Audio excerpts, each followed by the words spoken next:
Hello my dear students, कैसे हैं आप सब। तो कल हमने जो लास्ट वीडियो में पढ़ा अबाउट वेदास, ठीक है। तो जो हमारे 4 वेद हैं उसमें क्या क्या है इसके बारे में पढ़ लिया। तो कुछ अदर वैदिक टेक्स्ट थे, उनके बारे में हम पढ़ेंगे। The Brahmanas are commentaries on Vedic hymns. जो वैदिक सूतगान हुआ करते थे, तो जो ब्राह्मण्स थे उनकी कमेंट्री, उनकी टिप्पणी किया करते थे, ठीक है। The Aranyakas and the Upanishads are spiritual interpretation of the Vedas, ठीक है। जो अर्नक्स हैं और उपनिषद हैं ये आध्यात्मिक व्याख्या है वेदों की, ठीक है। जो अर्नक्स है और उपनिषद हैं ये आध्यात्मिक व्याख्या है हमारे वेदों की। And are also referred to as Vedanta, और इनको वेदांता के तौर पे भी रेफर किया जाता है। वेदांता का मतलब the end of the Vedas, ठीक है। तो जो अर्नक्स हैं और उपनिषद हैं इनको वेदांता के तौर पे भी रेफर किया जाता है। एज दे आर अज्यूम्ड, क्योंकि इसमें समाहित है, to be the concluding portion of the Vedas. वेदों का जो निष्कर्ष का हिस्सा है वो इसमें समाहित है, इसीलिए इनको वेदांत भी कहा जाता है। The Puranas are the Hindu religious text. पुराण है ये हिंदू रिलीजियस टेक्स्ट हैं, हिंदुओं का धार्मिक टेक्स्ट हैं, साहित्य हैं। दैट नरेट, जो बतलाते हैं, the history of the world, जो वर्ल्ड का इतिहास है उसके बारे में। Its creation to destruction, world की रचना से लेके और इसके अंत तक। जो वेद पुराण हैं ये हिंदू धार्मिक टेक्स्ट है जो वर्ल्ड की रचना से उसके अंत तक जो बातें हैं उसके बारे में नरेट करते हैं। जेनियोलॉजीज ऑफ किंग्स, राजाओं की वंशावली। जेनियोलॉजीज, हीरोज, जो कुछ नायक हुए हैं उस समय के। एंड सैक्स, और साधु संत हुए हैं। And also description of Hindu cosmology, philosophy etc, ठीक है। तो जो हिंदू फिलोसफी कॉस्मोलॉजी है, विश्व विज्ञान है, दर्शन शास्त्र है, उसके बारे में भी बतलाते हैं, उसका भी वर्णन इनमें मिलता है। लैंग्वेज ऑफ द लिटरेचर, जो साहित्य, इसकी भाषा। वैदिक लिटरेचर वाज कंपोज इन संस्कृत। जो वैदिक साहित्य है इसको किसमें लिखा गया, इसकी रचना संस्कृत में की गई। विच वॉज क्वाइट डिफरेंट, जो थोड़ी भिन्न थी, अलग थी, किससे? From the Sanskrit that we are familiar with today. वर्तमान समय में जिस संस्कृत को हम व्यवहारिक रूप से पढ़ते हैं, जिसके बारे में हम जानते हैं, इस संस्कृत से जो वैदिक साहित्य की संस्कृत है थोड़ी अलग है, थोड़ी भिन्न है। स्कॉलर्स हैव फाउंड, स्कॉलर्स जो विद्वान हुए हैं उन्होंने पाया, मैनी सिमिलरिटीज, बहुत सारी समानताएं, between Sanskrit and some European languages, ठीक है। जो हमारे विद्वान हुए, स्कॉलर्स हुए हैं, उन्होंने कुछ यूरोपियन भाषाएं हैं और संस्कृत में कुछ समानताएं पाई, जैसे लैटिन, इंग्लिश एंड जर्मन, ठीक है।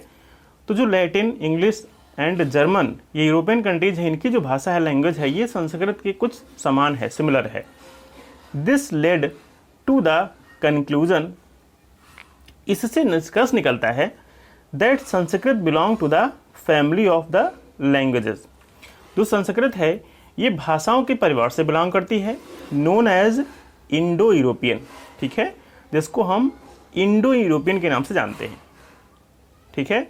भारत में संस्कृत यूज होती है, यूरोपियन में जो लैटिन, इंग्लिश, जर्मन लैंग्वेज है तो उसके सिमिलर है, तो इसको इंडो यूरोपियन लैंग्वेज के नाम से भी जाना जाता है।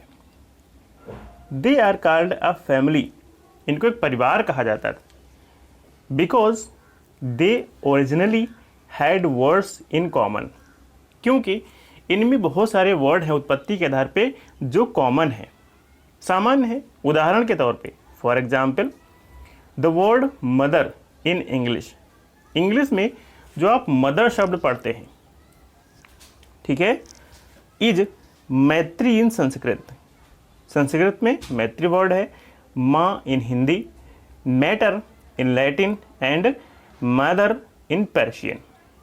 ठीक है, तो थोड़ी सी सिमिलरिटीज है, तो इसलिए इसको हम फैमिली लैंग्वेज कहते हैं। ठीक है, द साउथ इंडियन लैंग्वेजेस, जो दक्षिण भारत की भाषाएं हैं, तेलुगु, कन्नड़, तमिल एंड मलयालम, जो दक्षिण भारत की भाषाएं हैं, ठीक है, Telugu, Kannada, Tamil and Malayalam, belong to the Dravidian family, ये द्रविड़ीय परिवार से बिलोंग करती हैं। ठीक है, जो द्रविड़ परिवार होते थे उनसे बिलोंग करती हैं। The language is spoken in the north east belong to the Tibeto Burman family, और वे भाषाएं जो नॉर्थ ईस्ट से जुड़ी हुई हैं, बिलोंग करती हैं, वो कौन सी कहाँ की हैं? तिब्बतो बर्मन फैमिली से बिलोंग करती है। नॉर्थ ईस्ट की भाषाएं तिब्बतो बर्मन फैमिली से बिलोंग करती हैं। While the languages spoken in Jharkhand and parts of central India, जबकि कुछ भाषाएं जो झारखंड में बोली जाती हैं और मध्य भारत में बोली जाती हैं, ये कहाँ से बिलोंग करती हैं? बिलोंग टू एस्टो एसेटिक फैमिली, ये एस्टो एसेटिक परिवार से बिलोंग करती हैं। ठीक है, वर्ड्स टू डिस्क्राइब पीपल, कुछ शब्द जो लोगों के बारे में बतलाते हैं, लोगों को डिस्क्राइब करते हैं। There are several ways of describing people, peoples को डिस्क्राइब करने के लिए, लोगों को डिस्क्राइब करने के लिए बहुत सारे शब्द हैं। सेवरल वेज, कई सारे तरीके हैं। In terms of the work, कार्य के आधार पे, दे डू, जो वो करते थे उसके हिसाब से हम लोगों को डिस्क्राइब कर सकते हैं, जिस कार्य को वो करते हैं उसके हिसाब से। द लैंग्वेजेस दे स्पीक, भाषाएं जो बोलते हैं उसके आधार पे हम उनको डिस्क्राइब कर सकते हैं। द प्लेस दे बिलोंग, स्थान जहाँ से वो बिलोंग करते हैं उसके आधार पे भी हम उनको डिस्क्राइब कर सकते हैं। दियर फैमिली, के परिवार के आधार पे। दियर कम्युनिटीज, उनके समुदाय के आधार पे। एंड कल्चरल प्रैक्टिसेस, और उनकी जो सांस्कृतिक प्रैक्टिसेस हैं, प्रथाएं हैं, उनके आधार पे।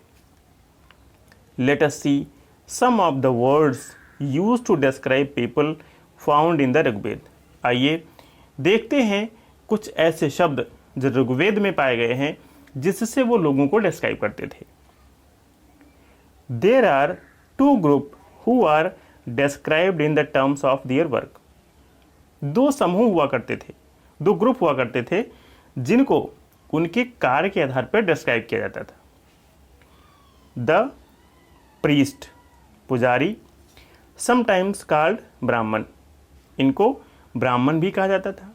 Who perform various ritual and राजाज, ठीक है, ये अलग अलग कार्य करते थे जो ब्राह्मण हैं इनको, ठीक है, जो कर्मकांड होते थे, रिचुअल और राजाज। ठीक है, तो ये दो ग्रुप हैं, इनको हम जो समूह हैं उनको डिस्क्राइब करते हैं उनके कार्य के आधार पे। These rajas were not like the ones you will learning about later, ये राजा उस तरीके के राजा नहीं होते थे जिनको आपने बाद में पढ़ा। They did not have capital cities, इनके पास कैपिटल सिटीज नहीं थे। और आर्मीज, ना तो आर्मीज थी, not did they collect taxes, और ना ही ये टैक्स वसूलते थे। Generally sons did not automatically succeeded father as rajas, और सामान्य रूप से जो उनके पुत्र होते थे, ठीक है, वो ऑटोमेटिकली सफल नहीं होते थे राजा बनने के लिए। ठीक है, तो जो आपने बाद में राजा पढ़े हैं ये उस प्रकार के राजा नहीं होते थे। Read the previous section once more and see whether you can find, जो प्रीवियस सेक्शन है उसको आप दोबारा से पढ़ें जहां आप पा सकते हैं। Find out the rajas what the rajas did, ठीक है, तो प्रीवियस सेक्शन है, आप उसको पढ़ेंगे तो आपको पता चल जाएगा कि राजा क्या किया करते थे। Two word were used to describe the people और the community as a whole, दो शब्दों का यूज होता था किसी समुदाय या किसी समुदाय को डिस्क्राइब करने के लिए, जो लोगों का समूह होता था उनको या लोगों को। ठीक है, दो शब्दों का यूज होता था लोगों को या उनके समूह को डिस्क्राइब करने के लिए पूर्ण रूप से, as a whole. One was the word jana, एक शब्द था जन। जन का मतलब ही लोग होता है। Which we still use in Hindi, जिसको हम आज भी हिंदी में यूज करते। एंड अदर लैंग्वेजेस, ठीक है, और दूसरी भाषाओं में। द अदर वॉज विश, और दूसरा शब्द हुआ करता था wish. The word Vysya come from wish, जो वैश्य शब्द बाद में आया है वो विश से ही आया है। You will learn more about this in chapter 6, आप इसके बारे में और अधिक चैप्टर 6 में पढ़ेंगे। सेवरल विश और जना और मेंशन्ड बाई नेम, बहुत सारे विश या जनों को उनके नाम से मेंशन किया गया है। So we find reference to the Puru Jana और विश, ठीक है, इससे हम एक रेफरेंस पाते हैं पुरु जना और विश का। द भारत जन और विश, द यदु जन और विश, एंड सो ऑन। जैसे द भारत जन और भारत विश, द यदु जन या यदु विश, और फिर ऐसे ही और आगे। Do any of these name sound familiar, क्या जो आपने नाम सुने इनमें से आप परिचित हैं? किन्हीं जो नामों की आवाज़ है इनमें से। Sometime the people who compose the hymns, कई बार जो लोग कुछ हाइम्स कंपोज करते हैं, स्रोत गान की रचना करते हैं, डिस्क्राइब्ड देमसेल्फ एज आर्याज, तो अपने आप को एज आ आर्य डिस्क्राइब करते हैं, वर्णन करते हैं। And called their opponents Dasas or Dasyus, और इसके जो अपोनेंट्स हैं, ठीक है, उनको दास या दस्यु कहते हैं। These were people who did not perform sacrifices, ये वो लोग थे जो सेक्रीफाइस नहीं करते थे, सेक्रीफाइसेस नहीं परफॉर्म करते थे। And probably spoke different languages, और संभवतः ये दूसरी भाषाएं बोलते होंगे, भिन्न भाषाएं बोलते होंगे। लेटर द टर्म दासा, बाद में जो दास टर्म था, केम टू बीन स्लेव, ठीक है, स्लेव के रूप में इसको कन्वर्ट किया गया, ठीक है, और जो फेमिनाइन होता था उसको दासी।